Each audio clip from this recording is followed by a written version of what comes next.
All right, fans of music, welcome back. It's Dave. It is the Real Music Observer, observing real music in real time for real people just like you, right there, just like me right here.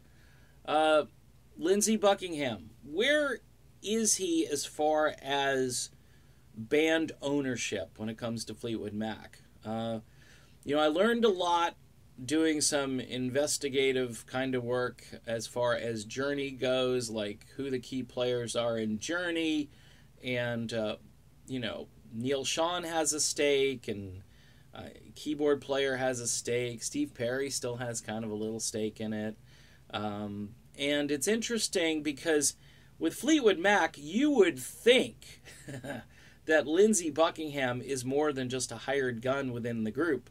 That if an LLC is drawn up, which is basically the recognition of Fleetwood Mac as some kind of a corporate entity, corporation, and we can see it running just like a corporation these days, that Lindsey Buckingham would be a shareholder. He's not a hired gun. When you write this contract, you would think he would be in it. Now, my guess is, though, that he isn't in it, that Mick Fleetwood and John McVie are the folks, the two guys who control the LLC. And maybe they wrote Stevie in. I don't know. I doubt Christine is in this as well. So it's an interesting thing to ponder because when you're part of an LLC, you can't just be dismissed like this. You have standing. You're a part of the business. You're one of the guys in the boardroom that gets to decide, what songs we're playing, or if you're a business, make the big business decisions. They always say it's the bottom line that matters the most. And I think Lindsey Buckingham was a guy who was business-minded in a good way. In other words, he loved the music so much that the music propelled the business, whereas the business has now begun to propel the music. And it's evident on this tour.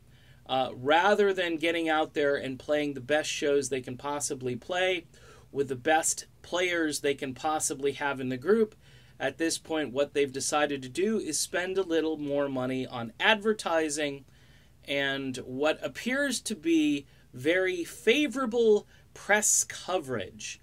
Now, I know I got into deep water there, or hot water, whatever, when I started to suggest that maybe, some of these reviewers could be influenced by something other than just their great sense of writing. Okay? I don't have proof of that, but pretty much everybody with a brain has said to me, yeah, duh, this is probably happening. Now, getting back to who owns what, if this had Lindsey in it, as far as the LLC part of it, like he was owner, he wouldn't have been dismissed outright because he would have said, no, I'm part of the brain trust here, so I stay. So it's really tragic how it appears that one of the people, or the person that's most responsible for the success of the band, wasn't given the same level of ownership as the two old guys who've been in the group, but quite frankly, haven't really been the creative force in the group. Probably ever, right? I mean, Mick Fleetwood is a creative force. John McVie, I'm sure they're important as far as the rhythm section goes, and Lindsey even complimented them on their great abilities in that area. But creating a sound and marketing a band and refining the others around you, that was Lindsey. And he should have been made part owner of this corporation. We wouldn't even be having this conversation if he had been made part owner. All right, done with this video. Just kind of observing, because that's what I do. See you soon.